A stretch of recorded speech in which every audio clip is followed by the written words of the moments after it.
मुळात औरंगाबाद शैक्षणिक केंद्र ही मुळातली कल्पना होती डॉक्टर बाबासाहेब आंबेडकरांची. निजाम स्टेटमध्ये उस्मानिया विद्यापीठात हैदराबादच्या भागातच फक्त सगळं शिक्षण व्हायचं. इथं विद्यापीठ नव्हतं, कॉलेज नव्हतं. ते बाबासाहेबांनी पहिल्यांदा नागसेन उभा केलं, मिलियन कॉलेज उभं केलं, वसतिगृह उभं स्वतःच उभं केलं. इथं उपस्थित राहून ते डिझाईन बुद्धिस्ट संस्कृतीप्रमाणे सगळं नाव देणं, रचना त्याची आर्किटेक्चरची हे बाबासाहेबांनी केलं. आणि तेव्हा ते म्हणले होते की इथं विद्यापीठाची गरज आहे. हे झालं 50 साली आणि विद्यापीठ गेलं 58 साली. आणि त्यामुळं डोक्यात एक होतंच काही जणांच्या. आणि दुसरं निमित्त झाले इमिजिएटली मागणी करायचं नामांतराचं, ते म्हणजे महाडच्या 14 तळ्याच्या सत्याग्रहाला 50 वर्ष झाले. ते निमित्त झालं. मग त्या निमित्तानं विद्यापीठाला बाबासाहेब नाव दे, आंबेडकरांचं नाव द्यावी मागणी आली पुढं. त्याला एक सकारात्मक प्रतिसाद दिला त्यावेळच्या मराठवाडा विद्यापीठ कार्यकारिणीने. 27 जुलै 1977ला ठराव कार्यकारिणीने एक मताने 18 जुलै हां आणि 18 जुलैला आणि 27 जुलैला वर्षभर, जास्त वेळ 1 वर्ष 9 महिने 9 दिवस सरकार त्याच्यावर भूमिका घ्यायला तयार नव्हतं. विरोध नव्हता, परंतु कुठेतरी एखाद्या पत्रक निघायचं विरोधातलं. पण त्याला मास लेवलला, लोकांच्या लेवलला किंवा संघटना मोठ्या प्रमाणावर विरोध करत असं काय नाही. आमच्याकडनं फक्त होतं ते नामांतर झालं पाहिजे म्हणून मोर्चे निघत होते विद्यापीठात. ठराव एकमताने पास झालं होतं कार्यकारिणीचा. असं असतानासुद्धा सरकार काही भूमिका घेत नव्हती आणि दबाव वाढत चालला जनतेचा. चौकोनं मराठवाडा मागण्या वाढल्या. मगाशी म्हटलं तसं लग्न असो, बारसं असो किंवा कुठलाही सामाजिक कार्यक्रम असो, त्याचा समारोप नामांतराच्या मागणीने व्हायला लागला. इतकं चौकंड ते वातावरण पेटलं होतं ते. आणि त्याचा दबाव असा आला की 27 जुलै 1978ला तो ठराव पास झाला. 18 जुलैला नाही, 27 जुलैला, सॉरी 27 आणि ते आतीची विद्यापीठाची 18. आणि म्हणजे 1 वर्ष 9 दिवस सरकारने घेतलं. एकवाक्यता असूनसुद्धा एका दुसऱ्याला फक्त विरोध होता. आणि शांतपणे झालेलं आंदोलन होतं आमचं. काय नाही मोर्चे, सभा, ह्याच्या पलीकडे काय नव्हतं आमचं. निवेदन देणं, लग्नात किंवा बाकी ठिकाणी घोषणा देणं, ह्याच्या पलीकडे कुठलाही कार्यक्रम नव्हता. तो लोकशाही मार्ग आहे आमचा होतो. शांतपणे सर्व समतावादी संघटना, पॅन्थर सकट आम्ही, युक्रांचे, बाकी जनता दल, सगळे डावे पक्ष, सगळ्यांनी पाठिंबा दिला होता. तोपर्यंत जुने सगळे स्वातंत्र्यसैनिक गप्पा होते. परंतु मी तेव्हा खरं मुंबईवरच सोडून गेलो होतो. 77ला 1 वर्ष आधी ठराव झाला त्याच वेळेला गेलो होतो परभणीला. माझ्या डोक्यात कल्पना होती की परभणीला स्थायिक व्हावा, तिकडे चळवळ करावी. मुंबईला शिकलो आणि तिकडे डायरेक्ट तिकडे गेलो. परंतु संध्याकाळी आम्ही चहा प्यायला सगळ्या विद्यापीठातल्या मुलांच्याबरोबर कॅन्टीनला बसलो होतो एसटीच्या परभणीच्या. 7च्या बातम्या आल्या, नामांतर ठराव पास झाला दोन्ही सभागृहात, विधानसभा आणि विधान परिषद. आणि एकदम ती पोरं आमच्यासोबतची सगळी कॅन्टीन रिकामी झाली. बाहेर दगडं फेका, हल्ला उल्ला सुरू झाला. आणि कळेलच काय बटन कुठून दाबलं गेलं. बातम्या फक्त आल्या, संबंधच काय ना हे बातम्यामुळे झालं की कशामुळे झालं. आणि मग बाहेर येईपर्यंत सगळ्या शहरात पसरलं होतं ते लोण. म्हणजे तेव्हा जाणवलं नाही, पण मला लक्षात आलं काहीतरी गडबड आहे. म्हणजे क्रांतीनगरमध्ये आम्ही झोपडपट्टीत राहायचो. तिकडे गेलो सहकार्याबरोबर. आणि मी रात्री उशिरा बातम्या यायला सुरू झाल्या रेडिओवर, मराठवाडा पेटला आहे अचानकच. तो पण कुठं पत्रक नव्हतं, काय नव्हतं, नगरला स्थान निघायचं फक्त. मग मला शंका वाढली जरा. मग मी रेल्वे पकडली, निघालो. पुढे मानवतला आलो, काहीतरी कुठेतरी आलो. मध्यरात्री रूळ उखडले होते पुढचे, म्हणून मग पोरांना दगड टाकलेले रुळावर किंवा झाडं तोडलेली. मग रेल्वे थांबली, मग उतरलो, परत ट्रकने कुठं कुठं काय बदलं. 3ऱ्या दिवशी पोचलो औरंगाबादला. इथं आलो तर मग सुरू झालं ते आंदोलन. पेटलंच होतं. आणि एका जरा हिंसाचार, बहिष्कार, घरं जाळणं, माणसांचे खून 1-2 झाले होते दरम्यान. आणि आमच्या आंदोलन पेटलं होतं तोपर्यंत. तोपर्यंत मराठवाड्याच्या बाहेरनं समतावादी म्हणजे त्याचं गांभीर्य कळलं होतं. ते नामांतरवादी होते, पण ते काय नाव बदलायचं आहे, बदलतील का, साधी मागणी आहे ती, कोणाचं ऑब्जेक्शन घ्यायची गरज नाही. का शिवाजी विद्यापीठ नावाचं होतं, नेहरूंच्या नावाने दिल्ली विद्यापीठ आहे, जवाहरलाल नेहरू, दीनदयाल उपाध्यायच्या नावाने तिकडचं विद्यापीठ आहे. त्यामुळे असं काय नाही आहे ते. परंतु हिंसाचार सुरू झाला आणि 7 जिल्हे पेटल्यावर बाहेर गांभीर्य कळलं लोकांना आपल्या. मग तिकडनं मोर्चे सुरू झाले, चौगुंड सुरू झाले त्या भागात. जोरात पत्रकार निघाले वेगवेगळ्या मार्गाने आणि सगळे समाजवादी संघटना बोलत होत्या. त्यात सगळ्या समाजाचे लोक होते खरं वास्तविक. पण सगळ्यांना प्रचार काय केला मगाशी म्हटल्याप्रमाणे की हे सगळं बौद्ध आणि दलितांचं फक्त आहे, नाही मातंग या लोकांचं. तर अत्याचार होणारे बहुसंख्य होत होते ते बौद्ध आणि नामांतरवादी मातंगावर. त्यामुळे तो प्रचार मोठा झाला आणि निळा रंग होणार विद्यापीठात, सर्टिफिकेटचा रंग निळा होईल, पोरी तुमच्या पळवतील, पूर्ण खोटा प्रचार सुरू केला. मग आम्ही काय म्हणजे बसलो बिगर बौद्ध आणि बिगर पूर्वाश्रमीचे महार किंवा मातंग बसलो एकत्र, काही बौद्ध सहकारी होते आमचे, देवळे सर वगैरे. आणि मग विचार केला की आपण बिगर बौद्धांच्या नावाने काहीतरी सुरू करायचं, नामांतरवाद्यांचं. त्यांना कळलं पाहिजे बिगर बौद्धसुद्धा याच्यात आहेत. ठीक आहे, संख्या कमी असेल, परंतु ज्याला नावगाव आहे असेसुद्धा याच्यात लोक आहेत. मग कुठं ऑफिस करायचं? मग प्राध्यापक बोत्रे राठोडच्या बंगल्यात घर केलं आम्ही, ऑफिस ठेवलं, कला नावाचा बंगला यांचा इथं खोकडपुऱ्यामध्ये बंजारा कॉलनीत. आणि मग तिथं निर्णय झाला की नामांतरवादी विद्यार्थी नागरिक कृती समिती, ज्यात बहुसंख्याक हिंदू, मुस्लिम, ख्रिश्चन, जॅकलिन डोळस होत्या आमच्या, त्या जॅकलिन स्मिथ त्यावेळच्या डोळस सरांच्या पत्नी, त्या जॅकलिन स्मिथ आधीच्या, आणखी 1-2 ख्रिश्चन होते, भटके होते. मग अशांच्या कमिटी घेऊन काही बौद्ध कार्यकर्ते सहकारी, डी लिवराळे, प्रकाश शिरसाट, भीमराव जाधव, डोळस असे मंडळी त्यात घेतले आम्ही. आणि त्यात मग आमचे अध्यक्ष ठरले पहिल्यांदा मभी चिटणीसचा प्राचार्य, त्यानंतर नाव आलं बाबा दळवी, त्यानंतर अध्यक्ष झाले ॲडव्होकेट अंकुश भाले, कारण 15-16 वर्ष चालत आंदोलन ते. त्यानंतर नाव आलं बापूराव जगताप. अशी अनेक नावं बिगर बौद्धांमधले आले अध्यक्ष म्हणून. ते कटाक्षाने पाळलं आम्ही. मग तो प्रचार विरोधी थोडा कमी होत आला, परंतु इकडं वातावरण पेटलं होतं, दंगल तर झाल्या होत्या, सुरू होते का ठिकाणी. आणि मग आम्ही 27 जुलैला 78ला तो ठराव झाला आणि दंगली पेटल्यावर आम्ही निर्णय केला की 6 डिसेंबर 1979ला मध्यवर्ती सत्याग्रह करायचा, महाराष्ट्र पातळीवरचा. परत महाराष्ट्र पातळीवर होता आमचा. आणि मग दरम्यान ठरले तिघांचं उपोषण करायचं. मग या बातम्या जगभर गेल्या, त्यातनं जे प्रतिसाद आले आम्हाला, मग कळलं झाले भलतंच पेटलेलं आहे. बेळगावचा आमचा फोन आला तिकडनं, आणखी कुठले फोन आले, दिल्लीवरनं आले, BBC आले फोन मध्यवर्ती कार्यालयात, का ते फेमस झालं होतं. आणि मग कळलं की जगभर गेले आंदोलने, मी बातम्या तरी केलेल्या आहेत. आणि 6 डिसेंबर सत्याग्रह क्लिक झाला आहे. आणि मग बघितलं तर हॉटेल सगळे फुल आहेत, सगळे पत्रकार तिथे उतरतात, बाहेरगावचे, दिल्लीचे त्याचे प्रतिनिधी, काही परदेशातनं आले होते, इथले मुंबईचे आले होते, काही इथले जरी त्यांच्या असले प्रतिनिधी तर तिकडनं काही लोक आले होते. दरम्यान नामांतर विरोधकात कोण होते? तर तरुण पोरं जी बिगर बौद्ध मातंग होती, ही मोठ्या प्रमाणावर नामांतर विरोधी होती त्यावेळेला. त्यांना ॲक्टिव्ह केलं गेलं. प्रतिमोर्चे निघाले, आमचा निघाला, त्यांचा प्रतिमोर्चा निघायचा. नंतर स्वातंत्र्य सैनिक जे बोलत नव्हते तोपर्यंत त्यातले काय बोलायला लागले विरोधात. त्यानंतर काही पत्रकार विरोधी बातम्या द्यायला लागले. त्यानंतर कम्युनिस्ट पक्ष,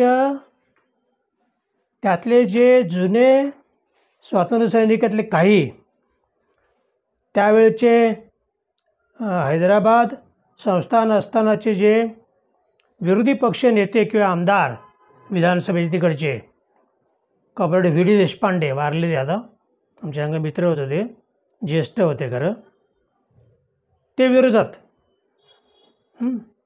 पण पक्ष मात्र आमच्या बाजूने. डॉक्टर भालचंद्र कांगो, कॉम्रेड चंद्रगुप्त चौधरी, ही ज्येष्ठ मंडळी सगळे आमच्या बाजूने होती. बहुसंख्याक साम्यवादी पक्ष, समाजवादी पक्ष, जनता दल, लाल निशाण पक्ष संपूर्ण काही आमच्या बाजूने होता. ती एक अडचण नव्हती काय. परंतु म्होरके काही लोक मात्र आमच्या विरोधी गेले जुने. आता त्यांचं आर्ग्युमेंट काय होतं, हे आम्ही लढून नाव मिळवलं आहे, मराठवाडा मिळवला आहे, हैदराबादच्या निजामाच्या विरुद्ध लढून, म्हणून आमच्या भावना गुंतल्या आहेत. आमचं म्हणणं की मान्य आहे तुम्ही त्याग केलात, परंतु इथं शैक्षणिक वातावरण मराठवाडा विभाग राहू दे की, आमचं म्हणणं नाही आहे. आम्ही विभागाचं नाव बदला म्हणत नाही आहे. आमचं म्हणणं आहे ते इथल्या विद्यापीठाचं नाव बदलावं, डॉक्टर बाबासाहेब आंबेडकर विद्यापीठ असं औरंगाबाद पुढे म्हणा तुम्ही. ते आवश्यकच आहे. कुठं आहे विद्यापीठ तर. दरवर्षी जुलै महिना आला, 27 तारीख आली की आमचं ठरलं असतं ते सत्याग्रह, तुरुंगात जायचं. 6 डिसेंबरला मात्र पकडलं, ते आम्हाला 15 दिवस 20 दिवस ठेवलं तुरुंगात. इथले जेल भरले सगळे, हर्सोल जेल वगैरे.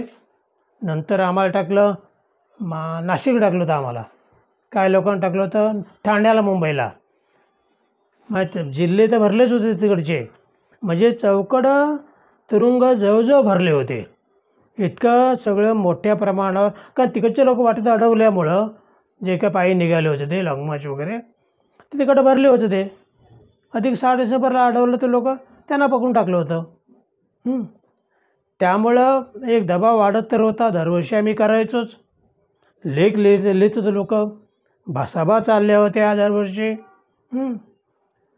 हे दबाव वाढवत लक्षात आलं काँग्रेसच्या सुद्धा की हे काय आपल्या हातात राहणार नाहीत आणि आपल्याला दलित मतं, बौद्ध मतं काय मिळत नाहीत. हे राजकारण घडत होतं पुन्हा. आणि यातलं एक मोठं कारण जे कोण बोलत नाही, देत नाही, अनेक पुस्तकात ते आलेलं नाही आहे, की ज्या वेळेला नामांतर मागणी झाली त्याच वेळेला काँग्रेसमध्ये बंड झालं. शरद पवार काही आमदार घेऊन बाहेर पडले काँग्रेसचे. त्यांनी वेगळ्या नावाने समाजवादी काँग्रेस काढली तिकडे. तेव्हा मुख्यमंत्री होते वसंतदादा पाटील, त्यांच्यावर बंड होतं ते भांडण त्यांच्यात लागलं, लक्षात घ्या. आणि तो राग काँग्रेसच्या मंडळींनी आगीत तेल ओतला आणखी. त्यामुळं नामांतर विरोधक जी नावं बघितलीत काँग्रेसवाल्यांची, ते सगळे कुठल्या ना कुठल्या गटाचे होते. बरं, शरद पवार नामांतरवादी म्हणावेत, वरखंडी पुरोगामी आहेत. मग 16 वर्षे का लावली एवढी एक पिढी एक पिढी आमची बर्बाद झाली ना हो. कॉलेजच्या पोरांची शिक्षण तुटली ना. आमचं लग्न झालं होतं 1 एप्रिल 78ला. हा ठराव आला सरकार 27 जुलैला 78ला, 3 महिन्याने. आंदोलन चालू होतं, लग्न होऊन आम्ही ही आली आणि आंदोलन सुरू. म्हणजे असं सगळं होतं ते की सून यायची, मुलगा यायचा, लग्न होऊन कुठूनतरी तो आंदोलनात सहभागी. म्हणजे प्रायव्हेट जीवन संपलं होतं सगळं ते. आणि हे सगळं राजकारण्यांनी घडून आणलं काँग्रेसवाल्यांनी. त्यांची इच्छा असती ना तर रोखू शकले असते हिंसाचार. गावागावात त्यांची माणसं आहेत, रोखू शकले असते. माहिती आहे बाळ ठाकरे अनेक लोक विरोधी होते, मान्य आहे. पण तुम्ही तर नामांतरवादी म्हणता ना, ठावे पुकारे पास केलं ना. ते भांडणं तुमची काँग्रेसमधली, आमचे बळी का. बरं, लोकशाहीत तुम्हाला विरोध करायचा अधिकार आहे, मान्य केला आहे. आमचा नामांतरवादी भूमिका मान्य करा तुम्ही, आम्ही शांतपणे मांडतो. तुम्ही शांतपणे सभा घ्या, मोर्चे काढा, धरणं धरा घटनेप्रमाणे. आमचा लोकशाहीमध्ये विरोध असला पाहिजे, केला तर बिघडत नाही आहे. करावा लोकशाही मार्गाने, हिंसेच्या मार्गाने नाही, कोणाकोणी करून नाही, सामाजिक बहिष्कार टाकून नाही. इथं देसरडा सर इथं राहायचो कोपऱ्या सांस्कृतिक मंडळाच्या मैदानासमोरच्या बंगल्यामध्ये. ते नामांतरवादी, ते मारवाडी जैन. त्यांच्या घरावर हल्ला नामांतरवादी म्हणून, ते गेलं सुरू हळूहळू. त्यामुळं त्यांनी कुठलंही ज्याला लोकशाही संकेत म्हणतात, राज्यघटनेची जे काही मूल्ये आहेत ती पाळली नाहीत अजिबात. त्यातले सगळे आमचे मित्र होते. परंतु या प्रश्नावर त्यांनी ज्या मार्गाने विरोध करायला पाहिजे होता, भूमिका मांडायला पाहिजे होती, ती मांडली नाही. हे इथल्या पुरोगामी चळवळीचं अपयश आहे. ज्या चळवळीतनं मी आलो खरं युवक क्रांती दलामध्ये. परंतु त्याही चळवळीत, पुरोगामी चळवळीत मोजके सोडल्यास हिंसाचार रोखू शकले नाहीत. आणि पुरोगामी किंवा साम्यवादी, समाजवादी, पुरोगामी व्यापक जे आहेत ते विखुरलेले, अशांचा मोठा अपयश अशा आजूवरचा आहे. ना ते नामांतर दंगल रोखू शकले, ना ते इंदिरा गांधीचं खून झाल्यानंतर हिंसाचार शिखांच्या विरुद्ध रोखू शकले, ना 6 डिसेंबरला बाबरी मस्जिद पाडल्यानंतर जे मुंबईला शिरकाण झालं मुस्लिमांचं त्यांना रोखू शकलेत.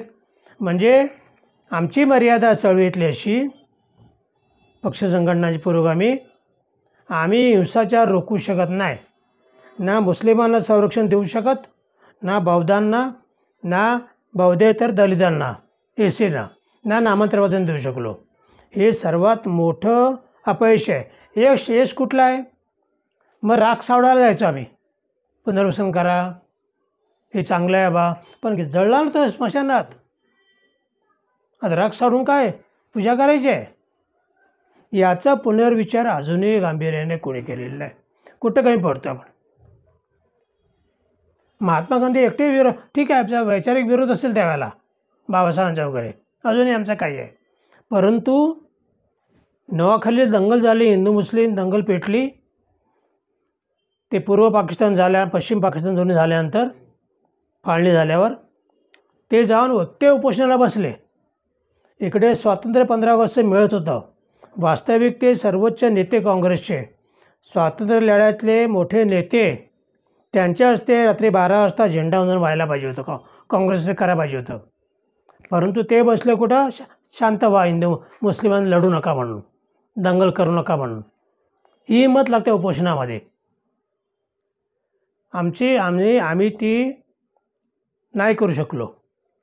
ही मर्यादा आमच्या पुरोगामींची आहे.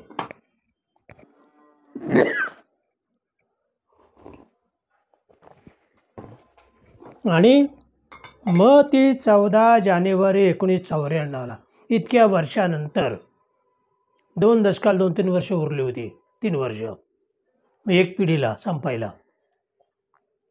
एक पिढी बर्बाद झाल्यावर नामांतर केलं.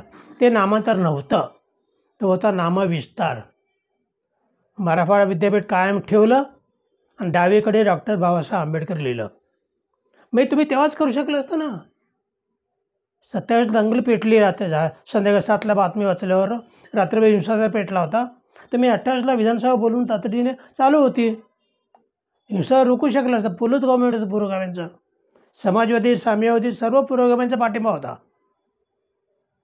काही सरकारमध्ये होते पक्ष, जनता दल वगैरे, तेव्हा रोखू शकला, सांगू शकला असता. मराठवाड्याला तसंच ठेवलं आम्ही, काळजी करू नका. डावीकडे बघते डॉक्टर बाबासाहेब आंबेडकर नाव जोडतो आहे आम्ही. दोघांचं समाधान, तुमचंही. तुम्हाला विहीर पाहिजे, विहीर घेऊन टाका. पाणी पाहिजे ना, मग ही गावात नका विहीर भरू. तुमच्या बौद्ध वस्तीत किंवा मातंग वस्तीत विहीर दिली, गावची विहीर त्यांना. नाहीतरी करताच तुम्ही ते. मग हे केलं असतं. तुम्ही एवढी 16-17 वर्षे बर्बाद का केली? एक पिढी बर्बाद का केली? म्हणजे राजकारण असं होतं की यांना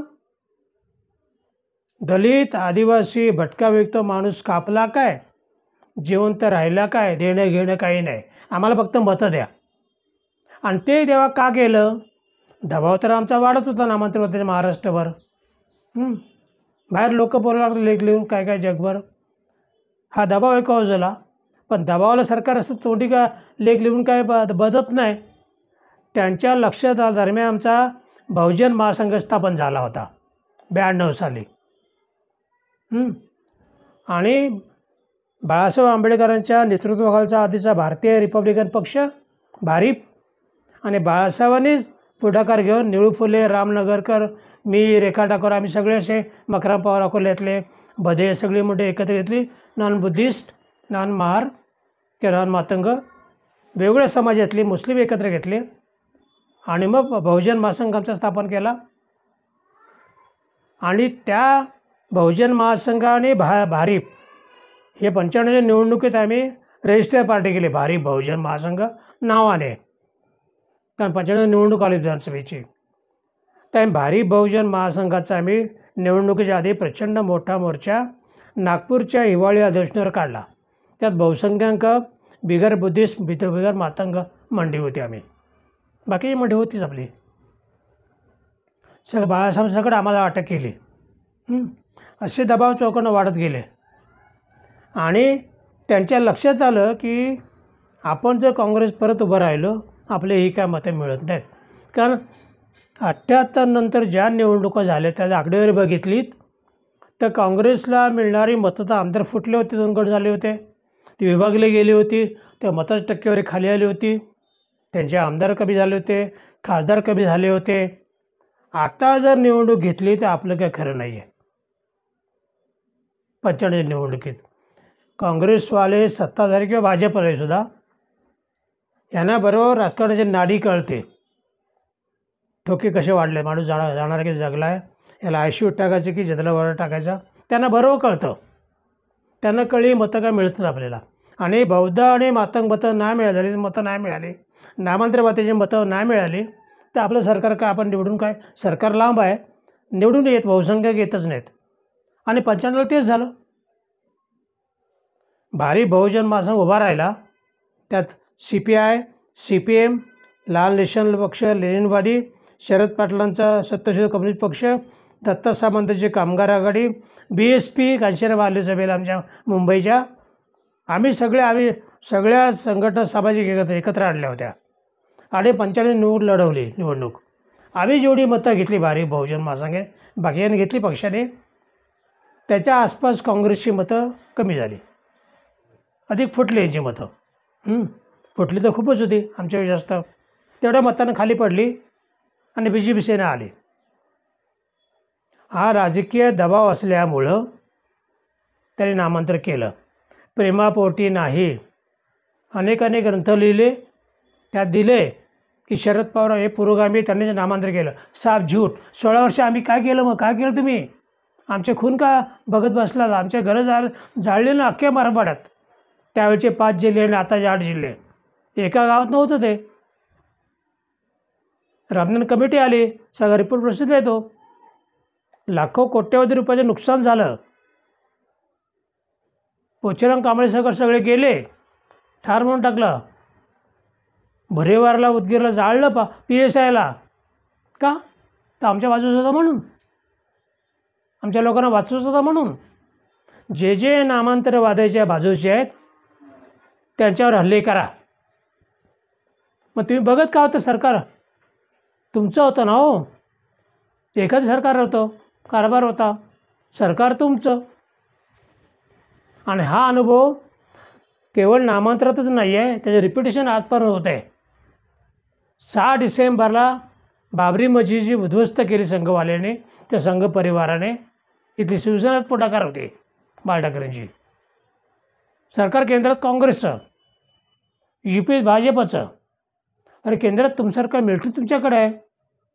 तुम्ही मिलिटरी घेरलं असता काय हिंमत होती डोंगवर चढायची? डोंका ढकलला आणि पत्त्याचा बंगला पडला असं नाही ना.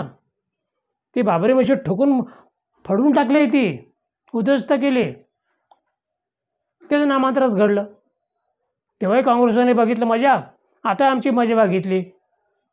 म्हणून माझं म्हणणं, नामांतराचा विरोधी लढा हा काँग्रेसने जाणीवपूर्वक पोचला आणि राजकीय दबाव आला, सरकार पडते, सत्ता जाते. तसंच घडलं 95ला. म्हणून त्यांनी नामांतर केलं. प्रेमापोटी अजिबात नाही. प्रेम जर असतं बाबासाहेब आंबेडकरांचं काँग्रेसचं तर त्यांनी 27 जुलैच्या ऐवजी ठराव पास केला. दाती दंगल झाली. 28 जुलैला नामांतर ठराव, नामविस्तार जाहीर केला असता, नंतर केला. एवढंसं पुढचं वाचलं असतं मग. आणि सगळे मंत्री आमदार बाहेर पडले असते सांगायला लोकांना, अहो नामांतर शब्द पण तोच राहिला ना, मराठवाडा आणि ह्यांची मागणी मानली डॉक्टर बाबासाहेब आंबेडकरांची, नाही केलं का? त्यांच्या मनात खोट आहे असं माझं म्हणणं आहे. विचारू का मगाशी केलेल्या विधानावर बघा ना तुम्ही पण, की 95ला भाजप बहुजन महासंघ ताकदीने पुढे आला, उभा राहिला आणि काँग्रेसचं सरकार गेलं आणि बीजेपी सेना आली, बरोबर आहे. तर आजही आणि तेव्हाही जो काही एक अपप्रचार, विशेषतः बाळासाहेबांचं नेतृत्व आणि त्यावेळेसचा भाजप बहुजन महासंघ आणि आत्ताचा वंचित यांच्यावर जो एक ठपका ठेवला जातोय सातत्याने, की तुम्ही बी टीम आहात आणि तुम्ही सातत्याने त्यांना म्हणजे सपोर्टिव्ह सिस्टीम म्हणून उभं राहिल्यासारखं जे वाटतं, तेव्हाचा राग आहे तो. हा. तेव्हाचा राग आहे. लोकांना आता वाटतं 1900 वंचित नंतर हे आरोप करतात, खोटं आहे ते. तेव्हा लेखले जाईल ते सगळे खोटं आहे, आकड्यावर सिद्ध केलं आहे. तुमची मतं गेली भाजपला, काँग्रेसवाले मराठा म्हणून, ते आमच्या मित्रांना नाही मिळाली. तुमच्या मनात खोट आहे, तुम्ही आतून सगळे मिळालेले आहात भाजप काँग्रेस. तुम्हाला भीती वाटते भारी बहुजन महासंघ वाढला, बाळासाहेबांकडे अन्य समाज आणखी झुकायला लागला तर आपली लाळ शिजणार नाही, ही त्यांना भीती आहे, अजूनही भीती आहे. म्हणून ते घाबरत आहेत. ठीक आहे ना, मंत्र मुख्य संपलं माझा आता. तो मुद्दा आला. काय विचारायचं? अजून एक प्रश्न असा होता की बाकीच्या दलित पुढाऱ्यांकडून सतत एक आरोप केला जातो की बाळासाहेबांना नामांतर मान्य नाही म्हणून ते कधीच आले नाही. साप खोटा आहे. पहिल्यांदा जेव्हा 83ला भारिप स्थापन झाली, बाळासाहेबांनी स्थापन केली, सगळी ज्येष्ठ मंडळी होती, मी त्या विक्रममध्ये होतो. त्याच्या आदल्या वर्षी 2 वर्ष आधी सम्यक समाज आंदोलन स्थापन केलं बाळासाहेबांनी आणि त्यांच्या नेतृत्वाखाली नाशिक ते मुंबई मोर्चा निघाला. त्याचं पत्रक छापलं प्रभुद्वारातला, मूळ पत्रक. त्यातल्या जमिनीच्या मागण्यांबरोबर, अत्याचाराच्या विरुद्ध मागणीबरोबर त्याच्या पुढच्या कार्यक्रमात नामांतराची मागणी आहे. बघा जाऊन पत्रक त्यावेळची भारिपची बघा. बहुजन महासंघाचा प्रश्न नव्हता आमचा, भारिप बहुजन महासंघाचा. खोटा प्रचार आहे. बाळासाहेब मुळात 78 राजकारणात नव्हते, विरोध असण्याचं कारणच नाही. ते मुळात आले 80 नंतर, आधी बौद्ध महासभाच्या विचारपीठावर आणि नंतर त्यांनी सम्यक समाज आंदोलन काढलं आणि मग भारिप स्थापन केली. त्यामुळं त्यावेळेचे जेवढे कार्यक्रम झाले त्यात नामांतराची मागणी आहे. त्या विरोध करायचं कारणच नाही आहे. तमाम बौद्ध समाजातली मंडळी नेते पाठिंबा देत होते, तमाम. उलट काय ते भावनिक होते. बाळासाहेब भावनिक कधी नव्हते. त्यांचं म्हणणं तुम्ही जगामध्ये यांची नावं आहेत नेत्यांची, त्या ठिकाणच्या. आपल्याकडे परंपरा आहे, विरोध कुठे झालेला नाही, इथंच काय विरोध मग? असं रॅशनल भूमिका होती पहिल्या दिवसापासून, जे आमचे शेवट पण राहिले. आणि उलट आम्ही निवफे, रामनगरकर, बाळासाहेब, मकरम पवार, मी स्वतः जे नामांतर विरोधी ओबीसीनं वापरलं होतं या लोकांनी, त्याला पुढं करायचं. आगीला ते तुरुंगात जायला ते, हे पाठीमागं पुढारी काँग्रेसवाल्यांचे. त्या भागातले प्रमुख जे होते नामांतर विरोधी ओबीसी, त्यांना आम्ही बोलवायचो, गाठायचं. पार बीडपासनं उपरे वारले. आता आपले उपाध्यक्ष होते ते भारिप बहुजन महासंघाचे, तिथपासून तर पार सांगलीचे आप्पा, जे वसंतराव पाटलांच्या बरोबर धनगर सभाचे होते, वसंतराव पाटलांच्या बरोबर ते उपाध्यक्ष सहकारी बँकेचे होते जिल्ह्याच्या, सांगलीच्या. त्यांच्या गडात जाऊन त्यांच्यावर बैठक केली दिवसभर. नेवळूफोरवर त्यांच्या घरी जेवण दिलं त्यांनी आम्हाला. बाळासाहेब, नेवळू फुले, मकरम पवार, मी होतो. आणि संध्याकाळी सभा झाली आणि त्या माणसाने जाहीर केलं, मी आता भारिप बहुजन महासंघाचा नामांतरवादी बनलो म्हणून. नागनाथ नाईकवाडी ते होते पहिल्यापासून नामांतरवादी. भारत पाटणकर होते आमच्याबरोबर पहिल्या दिवसापासून, तो वाद नव्हता. परंतु जे ओबीसी विरोधक होते त्याने एकेकाला नेऊ फुले दिवसभर माणूस थांबवून, आम्ही सगळे थांबवून चर्चा करायचे. ते हा काय राजकारण आहे समजून सांगा. एक माणूस पकडतो ओबीसीला, त्या भागातले प्रमुख होते ते, आणि बाहेर काढायचो आम्ही. कारण ती सेंटर झाली ना तर हळूहळू समाजाला बाहेर काढते, नामांतर विरोधकांना बाहेर काढतील. हे आम्ही स्ट्रॅटेजी पकडली त्या पहिल्या सुरुवातीला. काही महिने केवळ गाठीभेटीत गेले आमचे, काही महिने. मग सभा सुरू केल्या आम्ही भारिप बहुजन महासंघाच्या, मग सभा आमच्या. त्यामुळं ह्या 16 वर्षात फार मोठं घडामोड घडलेत, राजकारण घडले. आणि आपल्यावरचा राग त्यामुळंच आहे तो की हे आमच्या उरावर बसा आलेत, यांची मतं वाढणं, बाळासाहेब आंबेडकर सर्व समाजात जाणं म्हणजे आमचं अस्तित्व संपणं. राजकीय नाव कायम राहिलं काँग्रेसचं, सत्तेवर ते येणार नाहीत. त्यामुळे आम्ही काय भाजपचे मतदार नाही, कधीच समर्थन केलेलं नाही आहे. किंबहुना विलासराव देशमुखच्या मंत्रिमंडळात जे आमदार कमी पडत होते मंत्रिमंडळ बनायला, त्यावेळेला शेतकरी कामगार पक्ष, जनता दल, CPM आणि आम्ही भारिप बहुजन महासंघ यांनी पाठिंबा दिला. आपले 4 मंत्री होते विलासराव देशमुख मुख्यमंत्री असताना. काँग्रेसच्या सरकारच होतो आम्ही. तो विषय वेगळा आहे, त्यांनी किती पथ्य पाळलं काय नाही केलं ते तंत्राचा भाग आहे, तो कधी बोलू. परंतु हा ठरवून राजकारण केलं गेलं. याच्यामागे नामांतर विरोधी शक्ती काँग्रेसची होती. संघवाले मात्र नामारळे, ते खाली जाऊन आग लावत होते, पेरत होते, पेट्रोल टाकत होते. ते पुढे नाही आले. पुढे गोपीनाथ मुंडेला केलं, आणखी कोणाला केलं नामांतरवादी म्हणून. खाली संघवाले विरोधी. त्यांनी का आग विझवलं नाही? एवढे गावात शाखा आहेत तर मग का नाही विझवलं? एक गाव दाखवा जिथं राष्ट्रीय स्वयंसेवक संघाने नामांतराची दंगल रोखली, हिंसाचार रोखला आणि सांगितलं नामांतर विरोध करा. आमचं म्हणणं नाही, पण दंगल नाही करायची, तिथले बौद्ध वस्ती किंवा मातंग वस्ती जाळायची नाही सांगितलं. कारण ते विरुद्ध होतं, मुळात विरोधात. आपली प्रतिभा का ठेवायची?